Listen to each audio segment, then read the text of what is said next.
1, 2, 2. Hi, I'm Anthony DeCurtis. I'm a contributing editor for Rolling Stone and a longtime music critic. I'm here to talk about some surprise items for the upcoming rock and pop sale at Sotheby's. So let's take a look. Hey. Wow, this is a tambourine used on stage by the incredible Stevie Nicks. Her tambourine is very much part of her presentation. And here it is signed, much love, Stevie Nicks, enjoy. And here we have one of Stevie's stage outfits. You can imagine her swirling around in this, certainly. Both of these items very much evoke the greatness, the distinction, the qualities that make Stevie Nicks such an important performer. Let's see if I can get this open. This is the original artwork for the Rumours album.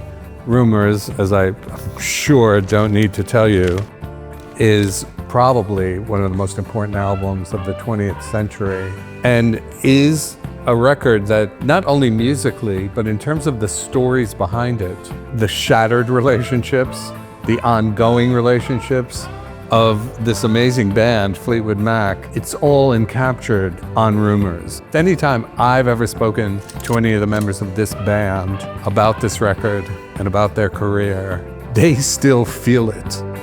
We're not done. Let's see what's over here. Here we have some of what makes the 1970s performances by the Grateful Dead so incredibly memorable. These are speaker cabinets designed by Owsley Stanley for the Grateful Dead in 1974. The Dead always took their live shows completely seriously. And with Owsley, who was a kind of genius engineer, they wanted to create a sound that would be absolutely satisfying for their listeners, something that no one had ever really accomplished before. These speakers created that sound, enabled people to really hear the transcendent qualities of what the Grateful Dead were doing in the mid-70s. That is really a kind of musical high point. And all of this stuff is one of the important reasons why. From the Grateful Dead, we go in a new direction. So let's see what we have here. Wow, I was such a Who fan. This is one of Keith Moon's drums. Keith Moon, one of the most important and best and most creative and original drummers in the history of rock and roll, played this drum. It's part of a kit he used and the famous performance that the Who did on the Smothers Brothers TV show. You never saw performances like that on television. And they always ended their shows like smashing their instruments.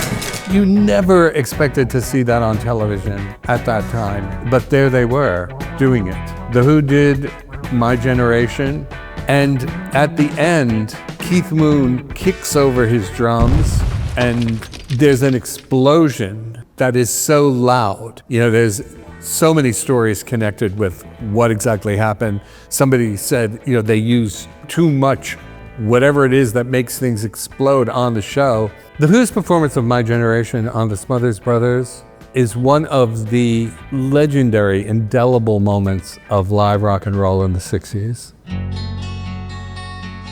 It's kind of extraordinary to be standing amid these items that are, in the literal sense, kind of relics of those periods.